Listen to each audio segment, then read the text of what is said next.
Assalomu alaykum kelajak mediklari. Ushbu darsimizda kimyoviy element haqida gaplashamiz. Kimyoviy elementni siz albatta faoliyatingiz davomida darslarda eshitgansiz. Bilamizki, element so'zi nafaqat kimyoda, balki ijtimoiy hayotda ham ishlatiladi. O'sha ijtimoiy hayotdagi element bilan kimyoviy elementning nima farqi bor yoki o'tgan darsda ko'rganimiz atom bilan kimyoviy elementlarning nima farqi bor yoki nima o'xshashligi bor? Bugun shu haqida gaplashamiz.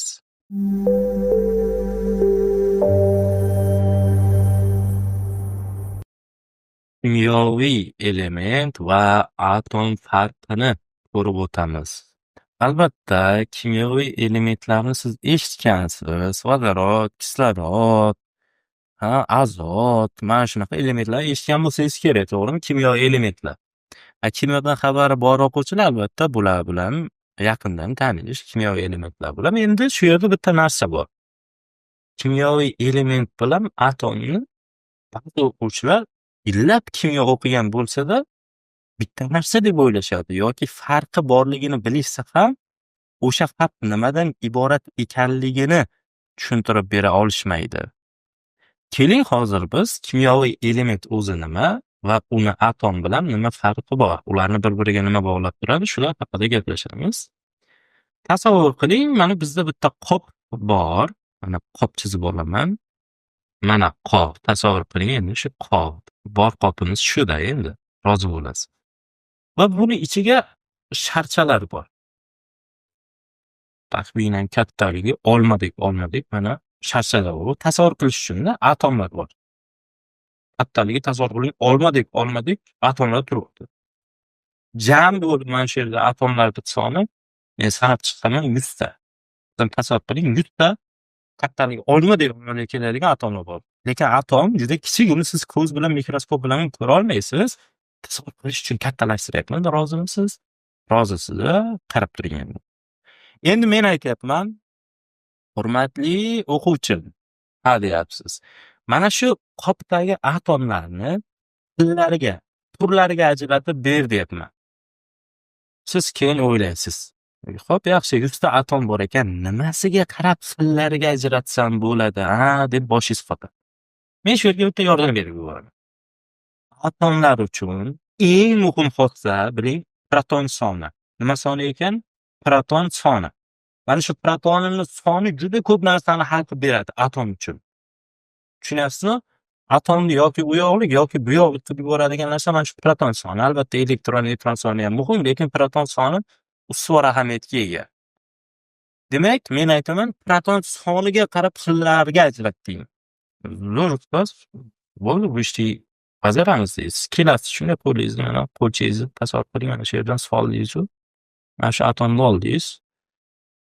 Atom desa olamiz, yadrosi bo'ladi. Yadro atrofida elektronlar harakatlanadi. Mana bunaqa. Mana yadroda proton va neutron bo'ladi. Endi siz qayerdan sanaysiz desa, yadrodan sanaysiz, to'g'rimi? Tasavvur qiling, uchlab oldingiz, mana shu atomni uchlab oldingiz, yadrosini shunday sanasangiz, tasavvur qiling, proton soni 3 ta ekan. Tasavvur qilasiz, proton soni 3 ta ekan. Olasiz, mana proton soni 3 ta bo'lgan atomni qo'yasiz mana. Bitta atom bor bu yerda. Keyin boshqasini olasiz, mana buni olasiz. Qanaysiz, proton soni aytaylik 6 ta ekan uni. Uni mana bu yerdan qo'yasiz. Keyin bu atomni olasiz, sanaysiz. Qarasangiz 3 ta ekan, yana 3 tani to'g'risidan qo'yasiz. Keyin mana buni olasiz, sanaysiz proton soni 9 ta ekan. Bu yerdan qo'yasiz. Proton soni 9 ta. Buni olasiz, proton soni 6 ta. Buni olasiz, proton soni 3 ta. Buni olasiz, sanaysiz, endi sanaysiz, tasavvurni ishga solamiz. 9 ta chiqdi. Va hokazo.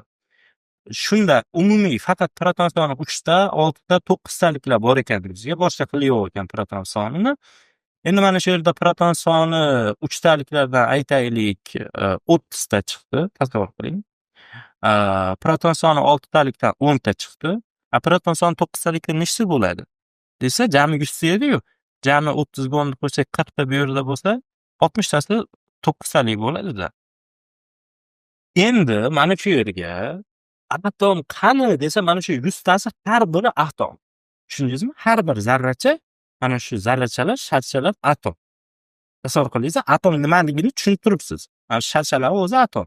Buning tarkibi proton, neutron, elektrondan tashkil topgan. Element qani desangiz, element. Mana bu bitta elementga doir bo'ladi. Yana ham avvalambor sodda qilib tushuntiray, mayli, qarang. Element bu sinf nomi, atom sinfdagi a'zol. Aytaman. Element, mana yozaylik. Element sinfga berilgan nom.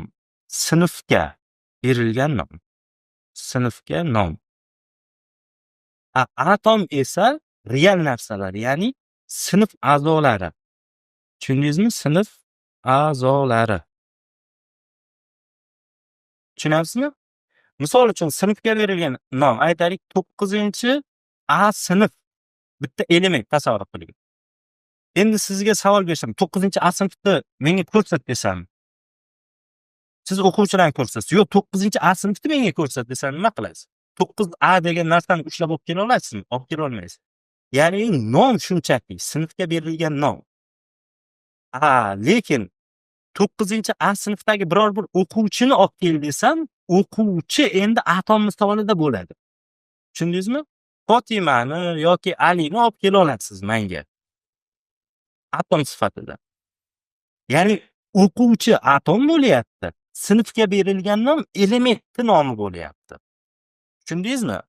Misol uchun kimyoda 3 ta proton saqlagan atomlarga berilgan nom litiy deb beriladi. Nomi litiy, xuddi 9A deganimizdek. Proton 6 ta bo'lsa, bunday atomlarga biz uglerod deb nom beramiz. Uglerod.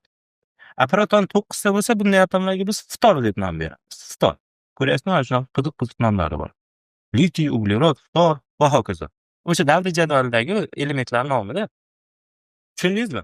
Mana bu atomlar mana shu litiy elementiga, ya'ni litiy sinfiga kiradi. Demak, element bu real narsa emas. Ya'ni 9A real ushlab ko'rsa bo'ladigan narsami? Yo'q. Shuning uchun siz ham litiyni ushlab ko'ra olmaysiz. Litiy degan narsani ushlab ko'ra olmaysiz. Lekin litiy elementiga taalluqli atomlarni ushlab ko'rasiz, lekin mana shularni odatda litiy deb qo'yishadi. Tushundingizmi? Shu atomlarni xuddi 9A deb qo'yadi-yu, o'quvchilarga qarab turib. 9A darsdan keyin qolasanlar senlar deydi-yu. Xuddi men bunga ham litiy senlarni misol uchun reksiyaga kirishtiraman desangiz, o'zi aslida bu gapimiz mutlaq olsak noto'g'ri, chunki litiy bu sinfga berilgan nom. 9A darsdan keyin qolasan desa shu gap to'g'rimi? Yo'q. 9A qolmaydi, 9A'dagi o'quvchilar qoladi. Lekin shunday bo'lsa-da, hayotda 9A darsdan keyin qol deyiladi-yu. Xuddi shunday men bularga ham shunchaki litiy deb murojaat qilishingiz mumkin bo'ladi kimyoda. Endi shu yerda terminlarni yana ham aniqlashtiramiz. Atom qani? Mana shu yerda nechta atom bor? Sizga savol. 3 ta atom bormi? Yo'q. 100 ta atom bor, 100 ta. Endi sizga savol beraman. Necha xil element bor desa, 3 xil element bor deysiz. Tushundingizmi? Necha xil element bor ekan? 3 xil.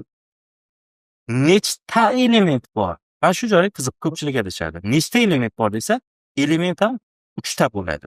Tushundingizmi? Qarang, 100 ta deb qo'ymang. Element uchun xil va ta tushunchasi bir xil. Xil va ta. Misol 3 xil element, 3 ta element. Siz adashib, mana 100 ta axir bor-ku bu yerda demangda.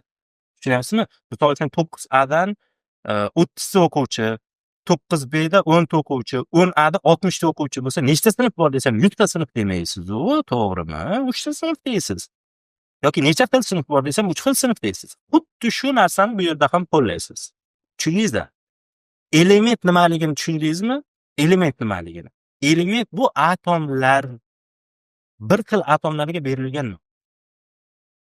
Element bir xil bo'lishi uchun nimasi bir xil bo'lishi kerak desa, proton soni bir xil. 3 ta bo'ldimi? Bo'ldi. Neutron soni necha xil bo'lishidan qat'iy nazar. Misol, mana bu birinchisiga neutron soni aytaylik 4 ta. Misol uchun, bunda ham 4 ta, mana bunda 5 ta bo'lsa, bu ham litiy, bu ham litiy, bu ham litiy bo'laveradi. Tushundingizmi? Muhimi protonlar 3 tadan bo'lsa bo'ldi. Mana muhimi shu. Tushundingizmi? Muhimi proton soni. Muhimi proton soni bo'lgani uchun neutron soni qattiqsa ham litiy sinfiga kiraveradi. O'ylamayapti, tushundingiz-a? Demak, element bu sinfga berilgan nom, atom esa sinf a'zolari hisoblanadi. Endi shu o'rganganlarimizdan foydalanib kimyoviy elementga ta'rif bersak bo'ladi. Kimyoviy element bir xil proton soniga ega bo'lgan atomlar to'plami. Ya'ni bir xil proton soniga ega bo'lgan atomlar to'plami kimyoviy element. Misol uchun, bitta atom bor, proton soni 3 ta. Yana bitta atom bor, proton soni 3 ta. Bunda ham proton soni 3 ta. Yana atom bor, proton soni 3 ta. Bilamizki, aytgan edik, elektron soni proton soniga teng bo'ladi. Demak, hammasi elektron soni 3 tadan bo'ladi-da. To'g'rimi?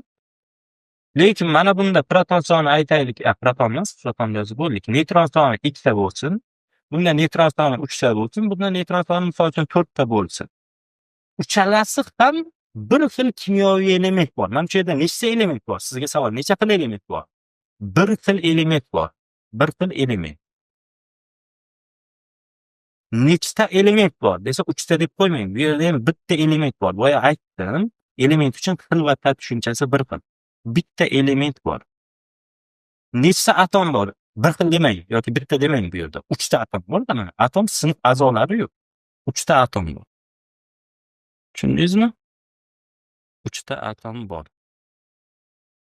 Xo'p. Boshqa kitoblarda kimyoviy elementga tarixda mana bunaqa berishi mumkin. Kimyoviy element bu yadro zaryadlari bir xil bo'lgan atomlar turi. Qaytaraman, yadro zaryadlari bir xil bo'lgan atomlar turi. Yadro zaryadi bir xil degani proton soni bir xil degani. Chunki yadroning zaryadini kim belgilab beradi? Proton belgilab beradi-da, proton belgilab beradi. Demak, yadro zaryadi bir xil bo'lishi uchun proton soni bir xil bo'lishi kerak. Shuning uchun ba'zi kitoblarda yadro zaryadlari bir xil bo'lgan atomlarning muayyan turi deydi. Muayyan deydi-da, lekin muayyan so'zini ko'pchilik o'quvchilar tushunmaydi. So'zlashuv uslubida kam ishlatiladi. Boshqacha aytsak bo'ladi biz. Kimyoviy element bu yadro zaryadlari bir xil bo'lgan atomlarning har bir turi desak bu to'g'riroq bo'ladi. To'g'riroq emas, tushunarliroq bo'ladi-da, tushundingizmi? Ya'ni mana yadro zaryadlari, ya'ni yadro zaryad deganda proton tushunishimiz kerak. Protonlar soni bir xil bo'lgan atomlar to'plami yoki har bir turi umumiy bitta kimyoviy elementdir. Mana shu kimyoviy elementga nomi litiy deyiladi dedik. O'ylaymanki, kimyoviy element hamda atomning farqini va ularni bog'lab turuvchi jihatlarni tushunib oldingiz.